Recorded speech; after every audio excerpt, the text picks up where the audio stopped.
अच्छा सर, अभी पास पेपर देख लेते हैं जो कि ऑटम 2019 का है और ये 7 मार्क्स का आया था। मैं खाली ये चाहूँगा कि मैं जब यहाँ पे रीड करूँ ना, तो यू नीड टू असेस कि आपने ये केस कहाँ पे किया हुआ है। सही है जी, बहुत सुकून तामुल से आप लोगों ने रीड करना है। मैंने कहा Shayan has recently been hired as a audit manager in a firm of chartered accountants. यानी ये बता ही रहे हैं कि शायान जो है अभी रिसेंटली हायर किया गया है। सही है जी, हमारी फर्म में which is the auditor of Python limited.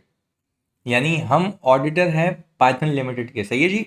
Shayan previously served as a manager finance in PL for 3 years. यानी सर अगर मैं आपको ये कहूँ तो इसमें कोई दो राय नहीं होनी चाहिए कि वहाँ का बंदा यहाँ आ रहा है। यानी इसको हमने पता है कौन सा केस किया था, person from the client joining the firm. Person from the client joining the firm, यानी वहाँ का बंदा यहाँ पर आ रहा है। वो पिछले 3 सालों से पाइथन लिमिटेड में काम करता रहा है।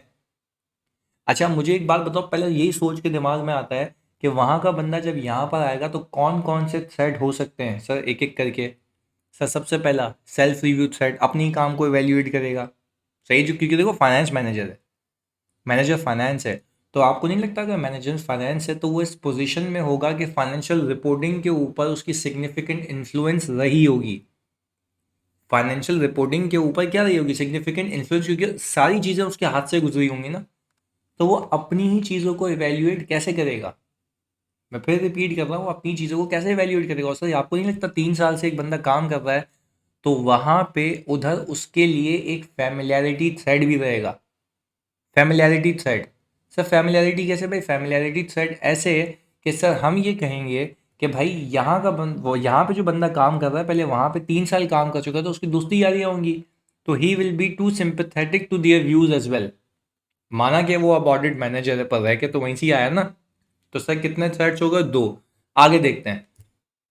The firm is considering to depute Shayan as the engagement manager of the audit of PL for the year ended 31 August 2019। यानी ईयर एंड 31 अगस्त 2019।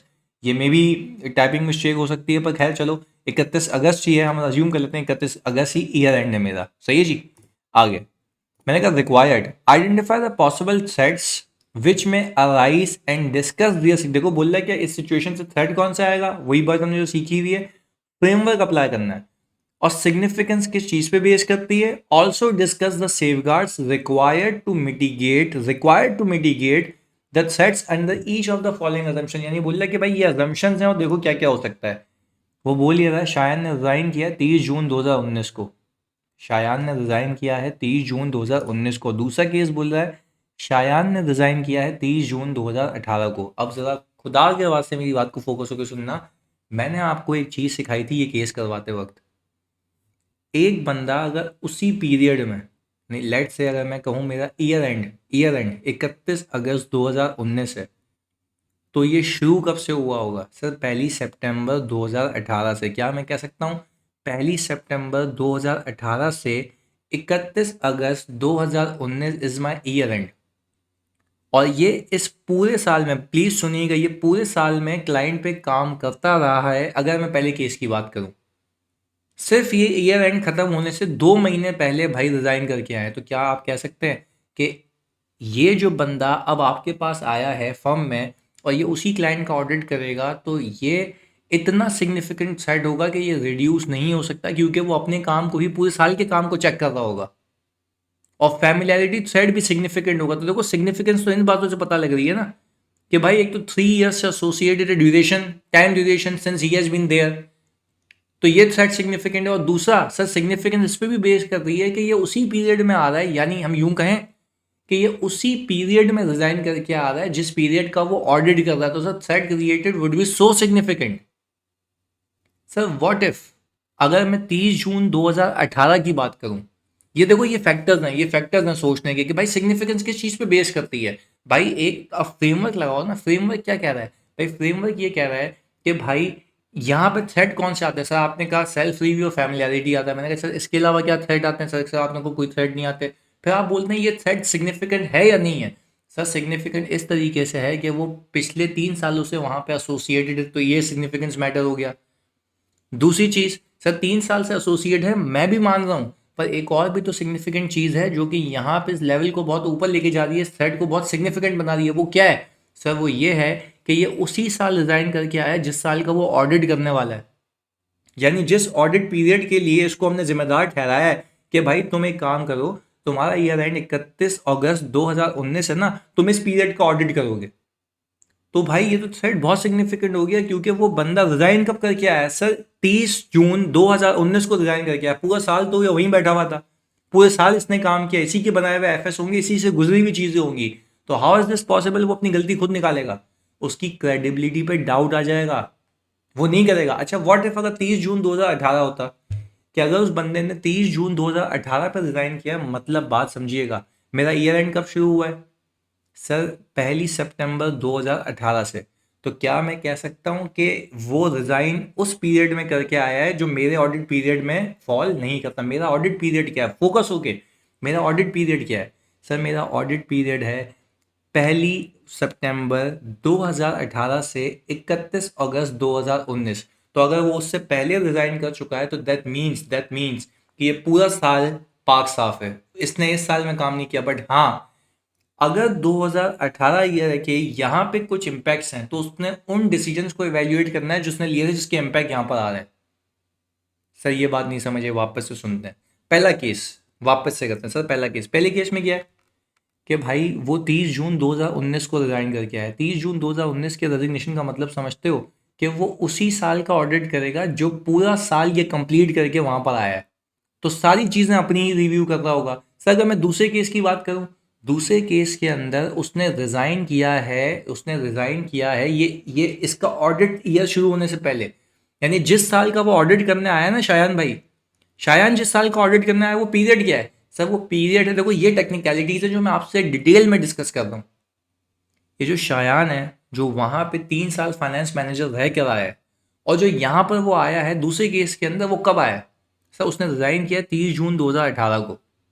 दूसरे केस की बात कर रहा हूँ। तो सर दैट मीन्स कि उस बंदे ने काम किया है फॉर द ईयर एंडेड 2018 में, यानी अब अगर वो ऑडिट कर रहा है फॉर द ईयर 2019 का, तो दैट मीन्स कि पूरा साल 2019 का वो क्लाइंट पे मौजूद नहीं था, यानी क्लाइंट का काम नहीं कर रहा था, क्लाइंट का काम नहीं कर रहा था। बट हाँ, ऐसा हो सकता है कि 2018 में जो उसने काम किया हो उसकी कुछ चीज़ों का इम्पैक्ट 2019 में आ रहा हो।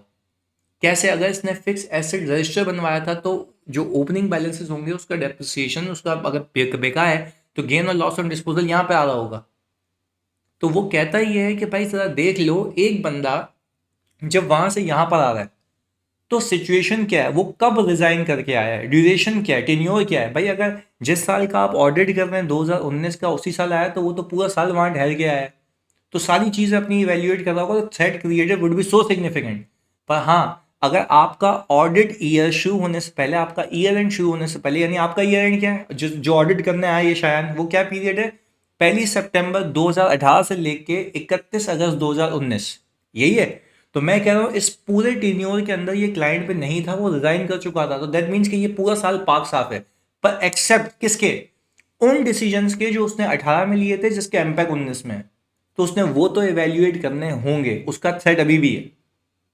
आई होप आपको ये बात क्लियर कट समझ आ गई होगी। आगे देखते हैं। मैंने कहा सर सोल्यूशन के अंदर सबसे पहले आपने थ्रेड बताना है, self interest threat, self review threat और familiarity threat may be created. सही जी, हमने बता दिया कि भाई सही थ्रेड है क्योंकि रिक्वायरमेंट में था। उसके बाद बताएं पॉसिबल थ्रेड्स क्या हो सकते हैं।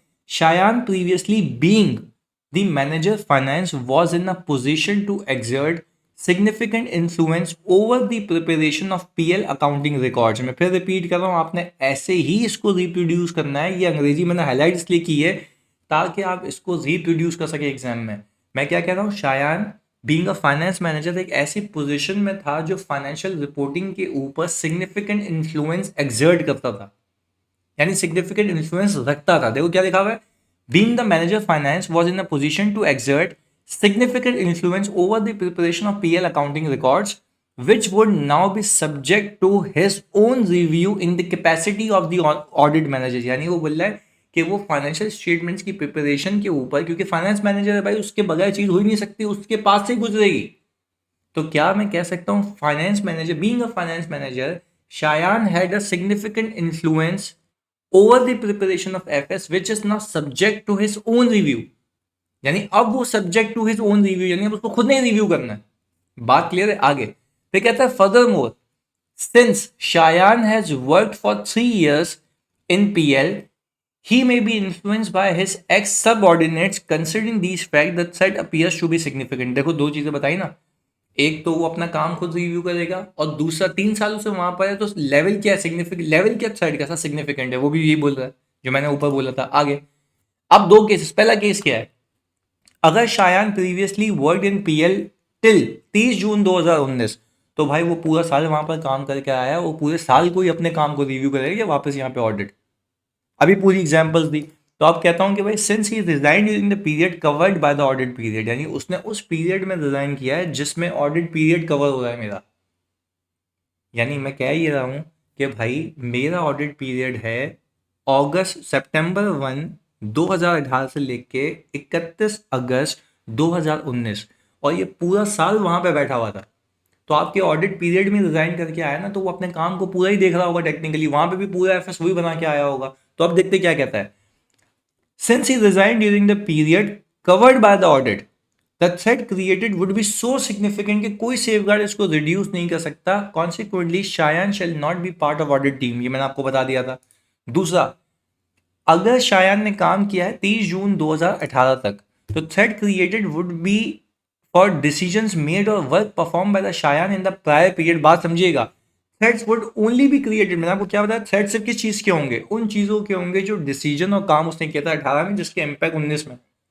आगे, while employed by PLN should be evaluated in the current period as a part of current audit engagement. वापस से रीड कर लेता हूं, threats would only be created for the decisions made or work performed by the Cheyenne in prior period while employed at PL and should be evaluated in current period as a part of current audit engagement। यानी हमें सिर्फ यहाँ पर यह देखना होगा कि जो डिसीजन या जो काम इसने पिछले साल किए थे या पिछले साल डिसीजन लिए थे, उसका इम्पैक्ट इस साल के ऑडिट पे क्या है, सिर्फ उसके लिए थ्रेट्स है, बाकी नहीं। ऊपर वाले में क्या था, पूरे साल के लिए थ्रेट था, क्योंकि पूरा साल वहां पे गुजार के आया था वो। बात क्लियर है? आगे, if Shayan is appointed as engagement manager then the work perform by him as a member of the audit team should be independently reviewed. यानी सर आपने उसके काम को भी इंडिपेंडेंटली रिव्यू करवाना है, ताकि आपको एक एश्योरेंस मिल जाए कि आपने इंडिपेंडेंटली काम किया है। जज़ाकल्लाह।